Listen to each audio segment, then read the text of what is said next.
দেখো, আমি সারা জীবন তোমার আর তোমাদের সংসারের পেছনে নিজেকে ব্যয় করেছি। এই শেষ বয়সে এসে আমার আর কিছু চাহিদা থাকতে পারে না?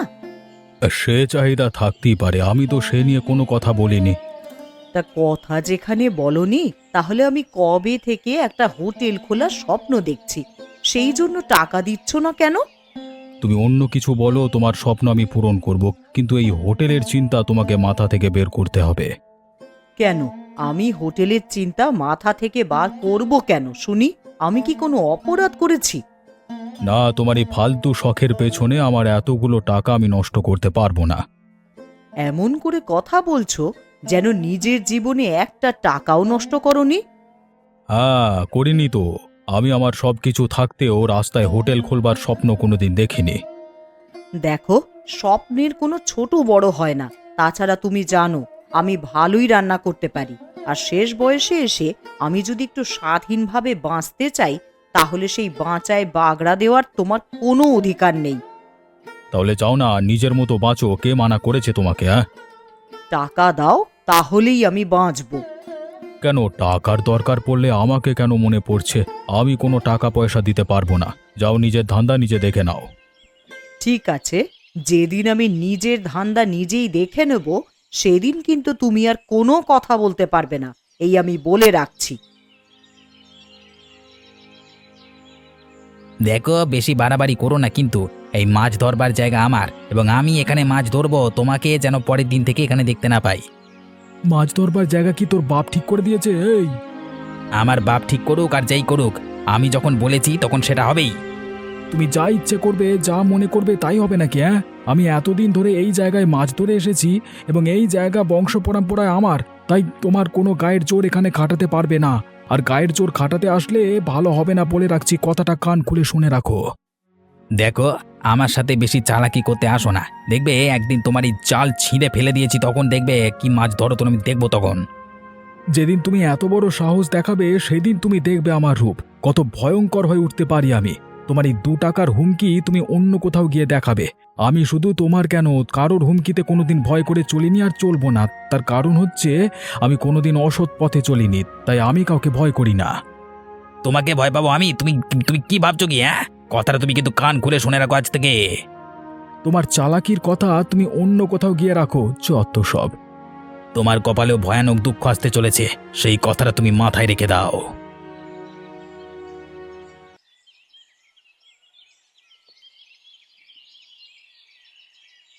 দেখো, আমি শেষবারের মতন তোমাকে একটা কথা বলতে চাই। তুমি যে কথাটা বলবে সে কথাটা আমার হাড়ে হাড়ে জানা আছে। দেখো, ভালোভাবে তোমাকে বুঝিয়ে বলছি। তোমার তো এত টাকা, টাকাগুলো নিয়ে তুমি তো আর স্বর্গে যাবে না। তাহলে কিছু টাকা আমাকে দিয়েই দেখো না, তোমার লাভ ছাড়া লোকসান হবে না। আমি দেব না যখন বলেছি তখন দেব না। বাংলা ভাষায় একটা স্পষ্ট করে কথা বলতে চাইছি তোমাকে। তোমার কানে ঢুকছে না নাকি বুঝতে পারছো না কথাটা? যদি কথাটা বুঝতে না পারো তাহলে আমার কিচ্ছু করবার নেই, কিন্তু এটাই সত্যি, আমি তোমাকে 1 পয়সাও দেব না। কিন্তু হোটেল আমি খুলবই। হোটেল তোমাকে আমি খুলতে দেব না। বেশি বাড়াবাড়ি করলে মেরে তোমার মুখ ভেঙে দেব। কি বললে তুমি আমাকে? তোমার এত বড় সাহস! এতদিন আমি এই সংসারে সংসার করছি, আমাকে এই রকম কথা কখনো শুনতে হয়নি। আর আজ এই বুড়ো বয়সে এসে তোমার হাতে মার খাওয়ার হুমকি পেতে হচ্ছে আমাকে। শুধু হুমকিতে পার পাবে ভেবেছো? এই নাও, তোমার চুলের মুঠি ধরে আজকে আমি দেওয়ালে ঠুকে দিলাম। আহ, আহ, ছাড়ো বলছি আমাকে। আমার কষ্ট হচ্ছে, লাগছে তো। আরে লাগছে তো আমি কি করবো? শয়তান বুড়ি! এই এই বুড়ো বয়সে তোর ভীমরতি ধরেছে? আমি মেরে যদি তোর শরীর থেকে চামড়াগুলোকে আলাদা করে দিতে না পেরেছি, আমার নাম তাহলে অবিনাশ নয়। ছেড়ে দাও, আমাকে ছেড়ে দাও। এবারের মতো ছেড়ে দিচ্ছি তোকে। এরপর থেকে আর কখনো এসব কথা মুখে আনবি না। যে অপমান আমি এত বছরে হইনি, সেই অপমানের যন্ত্রণা তুমি আমাকে এই বুড়ো বয়সে এসে দিলে। তাই আমি আজ তোমার সাথে সাথে এই বাড়িকেও ত্যাগ করছি। আমি বাড়ি ছেড়ে চলে যাচ্ছি। থাকো তুমি মনের সুখে তোমার ওই টাকার গদিতে বসে। আমি চললাম।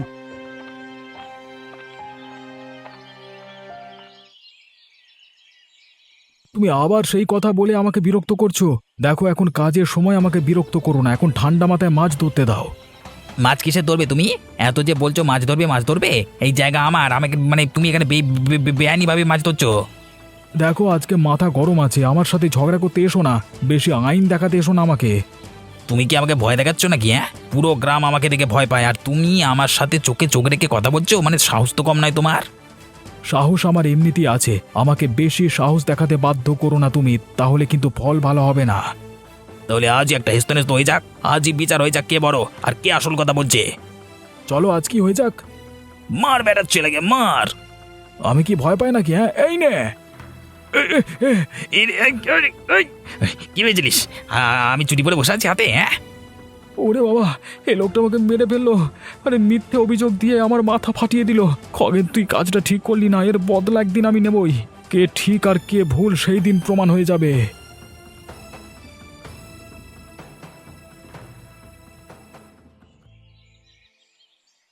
হে কি রে, এ কি অবস্থা করেছিস গোপাল? তোর এই রকম রক্ত মাখা চেহারা হলো কি করে? ওই খগেন আমাকে ধরে মেরেছে, আজকে ওর সাথে আমার একটা ভয়ানক হাতাহাতি হয়ে গেছে। কি বলছিস কি রে তুই? এত বড় কাণ্ড করে এসেছিস তুই? আরে তোর মতন শান্তশিষ্ট ছেলে শেষ পর্যন্ত কিনা মারামারি করে এলো রে। কোনো দিনও তো শুনিনি গ্রামে তুই মারামারি করেছিস কারোর সাথে।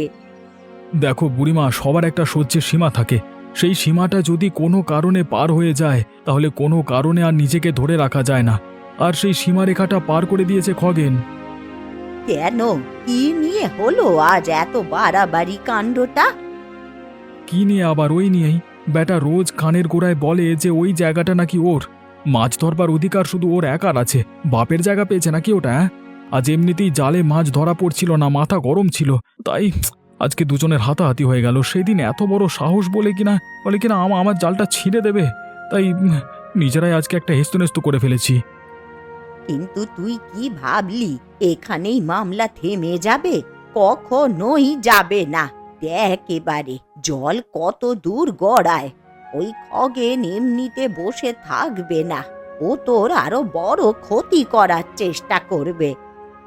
তাহলে কি করতে পারবো আমি? আমি কি হাতে চুরি পরে বসে থাকবো নাকি?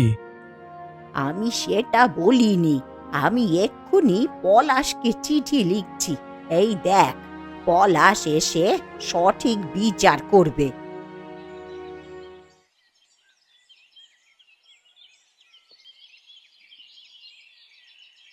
আমি তোমার দুঃখটা বুঝতে পারি লতা, আমি বুঝতে পারি আমাকে বিয়ে করে তুমি শুধু অভাব ছাড়া আর কিছু পাওনি।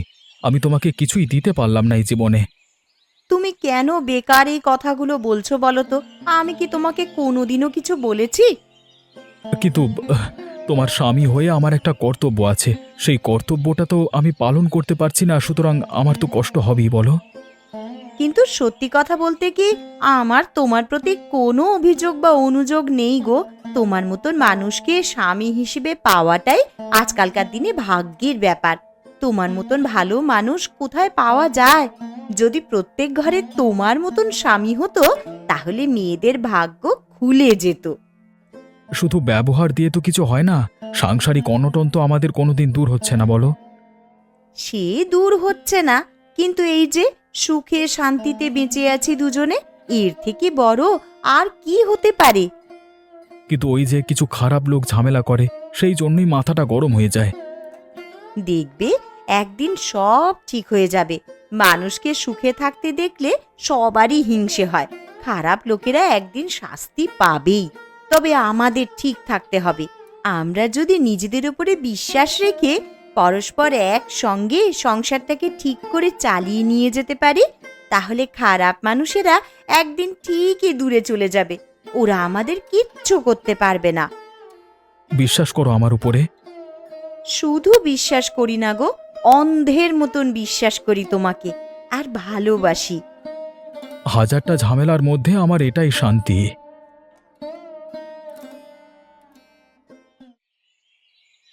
কি হয়েছে গো বুড়িমা, আমাকে এত জরুরি পত্র দিয়ে ডাকলে কেন?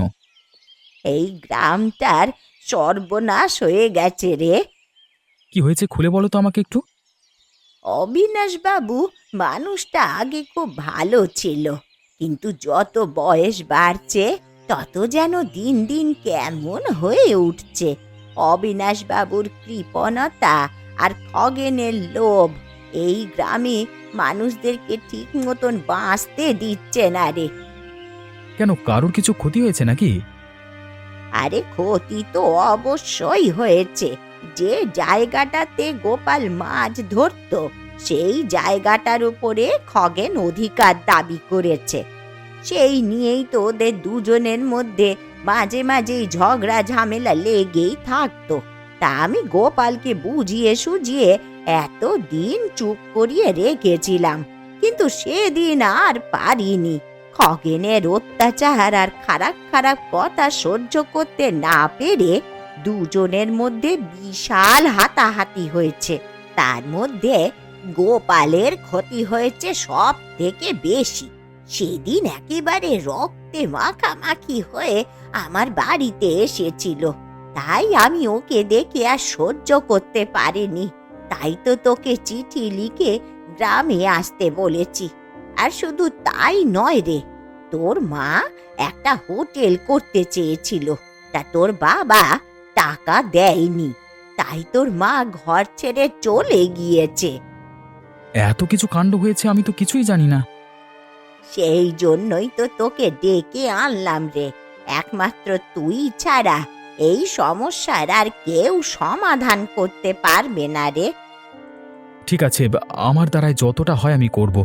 এ তো দেখছি বাবার কৃপণতা আর খগেনের লোভে পুরো গ্রামটা বিষিয়ে উঠেছে। তুমি চিন্তা করো না বুড়িমা, আমি যখন এসেছি সবটা ঠিক হয়ে যাবে।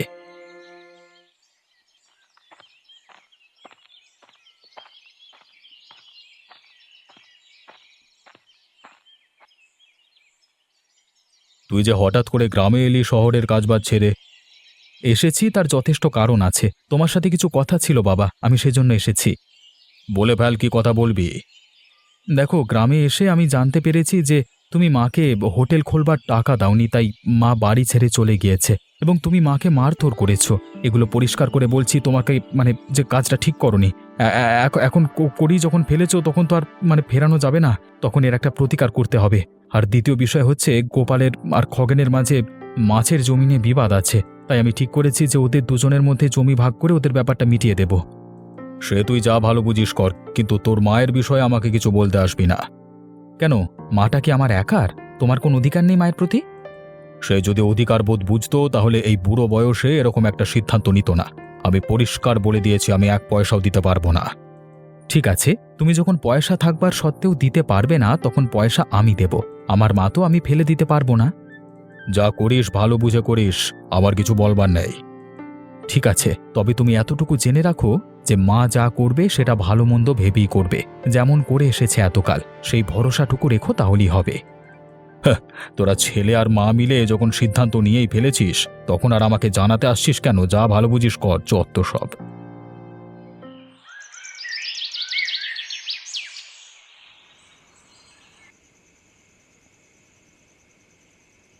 পলাশ, পলাশ, শুনে যাই দেখে, তোর সাথে আমার কিছু কথা আছে।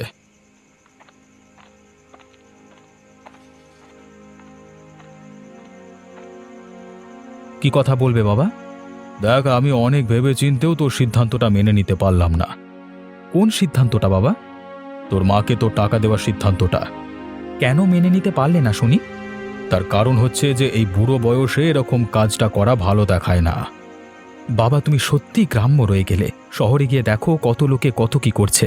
আর একটা জিনিস তুমি ভালো করে বোঝো, তুমি যদি কিছু টাকা দাও তার বিনিময়ে তুমি লস খাবে না। আমি শহর থেকে ব্যবসাপাতি ভালো করে বুঝে মায়ের সাথে পুরো বিষয়টা দেখে শুনে তোমার টাকা কি করে দ্বিগুণ করে তোমাকে ফিরিয়ে দেওয়া যায় সেই ব্যবস্থাই আমি করব। দেখবে এত টাকা তোমার ঘরে আসবে যে তুমি আর ধরে রাখতে পারবে না। সুতরাং তুমি একদিকটা ভেবে কেন সিদ্ধান্ত নিচ্ছ? সব দিকটা ভেবে দেখো।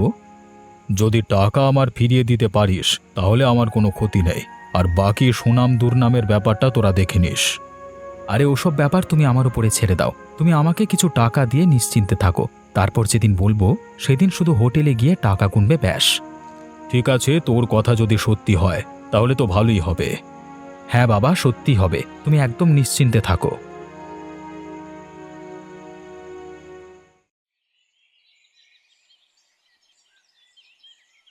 গিন্নিমা, আপনি যে এত বড় ঘরের বউ হয়ে এত বড় একটা সিদ্ধান্ত নিয়েছেন, এতে তো আমরা অবাক হয়ে গেছি।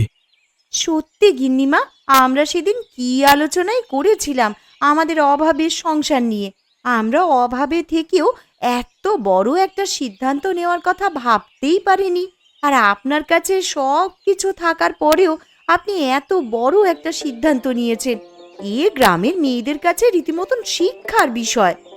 শিক্ষার বিষয় কিনা জানি না ভাই, তবে আমি রান্নাটা ভালোই করতে পারি। তাই একটা হোটেল খুললাম, নিজের স্বাধীনতায় শেষ জীবনটা কাটাবো বলে। তা বেশ করেছেন। বেশ করেছি বললেই কি আর হয় গো? কত যে কাঠখড় পোড়াতে হয়েছে সেটা তো আর তুমি জানো না। শুধু দেখতেই টাকা। পলাশের বাবা তো প্রথমে আমাকে 1 টাকাও দিতে চাইছিল না, মেরে ধরে বাড়ি থেকে বার করে দিল। তারপর হঠাৎ করে শহর থেকে পলাশ এসে ওর বাবাকে কি বোঝালো কে জানে। এখন তো দেখলাম টাকা দিয়ে আমার হোটেল বানিয়ে দিল। তাও এমনিতে দেয়নি, টাকা দ্বিগুণ করে ফেরত দিতে হবে এই শর্তে আমাকে টাকা দিয়েছে। সে যাই হোক, এত বড় একটা কাজ হয়েছে, তাতেই মঙ্গল। হ্যাঁ, তাই এই জিনিসটা একদিক থেকে ভালোই হয়েছে। তবে তোমরা পাশে না থাকলে আমি আর এগোবো কাকে নিয়ে বলো? একদম আপনি ভাববেন না গিন্নিমা, আমরা এই পুরো গ্রাম আপনার পাশেই আছি। আমাদের যখনই সময় সুযোগ হবে আমরা গ্রাম থেকে এসে খেয়ে যাব। আর তাছাড়া যারা খেটে খাওয়া মানুষ, যারা রোজ রাস্তাঘাটে কাজ করে, মাছ ধরে, তারা তো রোজ আপনার থেকে খাবেই। খুব ভালো উদ্যোগ। তোমাদের এই ভরসা পেয়ে আমিও খুবই আনন্দিত গো।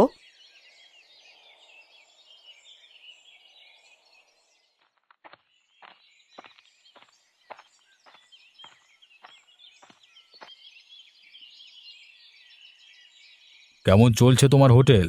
এখনো যে বন্ধ করে দিতে হয়নি, তাই অনেক ভাগ্যের। কি ভাবছোটা কি? তুমি একাই ব্যবসা চালাতে পারো, আমি ব্যবসা চালাতে পারি না? তোমার কি দেখে মনে হচ্ছে এই হোটেল বন্ধ হয়ে যাওয়ার? ভিতরের সমস্ত চেয়ার দেখো, ভর্তি করে লোক খাচ্ছে, আর বাইরে লোক অপেক্ষা করছে আমার হাতের রান্না খাওয়ার জন্য। অত কিছু বুঝি না, এখন সরো তো দেখি, আমি কিছু নোট গুনে নি, দেখি তুমি কেমন কামাচ্ছ। নাও, এসে বসো ক্যাশ কাউন্টারে। আরে দাও দাও ভাই, টাকাটা দাও।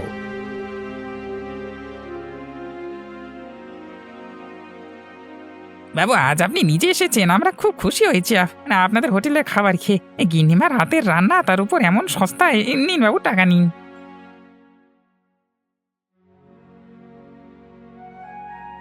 কি এবার কেমন লাগছে বসে বসে নোট গুনতে? হ্যাঁ, ভালোই লাগছে। আর কার আর ভালো লাগবে না বলো, বসে বসে টাকা গুনতে। আর তুমি বলছিলে যে আমাকে ব্যবসা করতে দেবে না। সে তো তুমি বোঝাতে পারোনি আমাকে।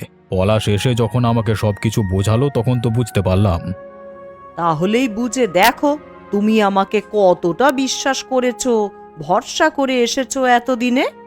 ঠিক আছে ঠিক আছে, আর অভিমান করতে হবে না। আমি ঘাট স্বীকার করছি, ভুল আমারই হয়েছে।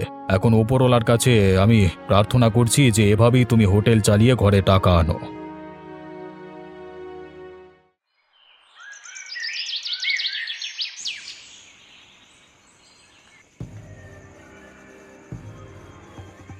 বেটা গোপাল আজকে নৌকাতে ঘুমাচ্ছে, আর যদি রাতের বেলায় ওর মাথায় বাড়ি মেরে ফাটিয়ে না দিতে পেরেছি আজকে, আমার নাম খগেন নয়। তারপর মাথাটা ফাটিয়ে এই জলে ফেলে দেবো, লেয়ারটা চুকে যাবে। গ্রামের নতুন হোটেল খোলা হয়েছে, আর সেই হোটেলে মানে মাঠে যাচ্ছে কিনা গোপালের থেকে। আমি অবিনাশবাবু পলাশদের তো কিছু বলতে পারবো না, কিন্তু এই গোপালকে মেরে ফেলতে পারি। আর যখন গোপাল থাকবে না, তখন মাছ আমার থেকে কিনতে হবে। এই বেটা খগেনের বাচ্চা, আমি ধরে ফেলেছি তোকে। সে আনাগিরি করে আজকে আমাকে রাতের বেলা মারতে এসেছিলিস না? এবার দেখ তোকে আমি কি করি। একদিন তুই আমার জাল ছিঁড়ে দিতে চেয়েছিলিস না, আজকে সেই জালে পেঁচিয়ে তোকে মারবো। ওরে বাবা, ওরে বাবা, জাল দিয়ে বেঁধে ফেলো গো, কে কোথায় আছো, বাঁচাও। আজকে তো তোকে কেউ বাঁচাতে আসবে না। সেদিন আমাকে বাগে পেয়ে তুই খুব মার মেরেছিলিস, এবারে দেখ মার খাওয়া কাকে বলে। ওরে বাবা, মেরো না আমাকে। আমাকে এরকম জাল দিয়ে বেঁধে পাশের বাড়ি মারছো কেন? মারছি তার কারণ, আর যদি আমি সজাগ হয়ে না থাকতাম আজকে, তাহলে তুই আমাকে মেরে ফেলতিস এই বাঁশের বাড়ি দিয়ে।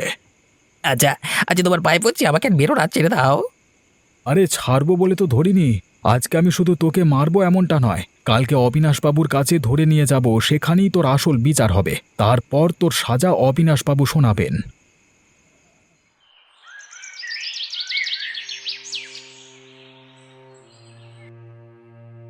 কে তোমরা? এভাবে জালের মধ্যে বেঁধে আমার কাছে নিয়ে এসেছো কেন? কে ওটা? আমাকে বাঁচিয়ে দিন বাবু, আবার বড় বিপদ। কেন, কি হয়েছে তোর? এ বিপদ তো কারোর এমনি এমনি হয় না। আপনি ঠিক বলেছেন বাবু, বিপদ কারোর এমনি এমনি হয় না। আর সেই বিপদ থেকে বাঁচাতেই এই পলাশবাবু গ্রামে এসেছেন। আমাদের জমিটা নিয়ে আমাদের দুজনের মধ্যে বিবাদ ছিল, সেই নিয়ে আমাদের দুজনের মধ্যে একদিন হাতাহাতি হয় এবং আমাকে খুব করে মারে খগেন। এমনও বলেছিল যে পরে আমাকে মেরে ফেলবে। বুড়িমা তৎপর হয়ে পলাশবাবুকে ডেকে আনেন বিচারের জন্য। পলাশবাবু এসে আমাদের মধ্যে জমি ভাগ করে দেন, তবু এই খগেনের বাচ্চা হিংসে করে কালকে রাতে আমার মাথায় ওই বাঁশের বাড়ি মেরে হত্যা করতে গেছিল। আমার কপাল ভালো, উল্টে আমি ধরে ফেলেছি, তাই বেঁচে গেছি। তোর পেটে পেটে এত বুদ্ধি! এই, আসলে আমার শত্রু গোপালের থেকে সবাই মাছ কিনছে, এটা আমি মেনে নিতে পারিনি। তা বলে তুই একটা মানুষকে মেরে ফেলতে চাইবি? এর শাস্তি তোর হবেই। এমন শাস্তি দিন বাবু যেন সারা জীবন মনে থাকে আর শুধরে যায়। আমি আদেশ দিচ্ছি, এখন আমাদের নতুন হোটেলে এই খগেন রোজ যত বাসন থাকবে সেগুলো মাজবে, আর এই কাজ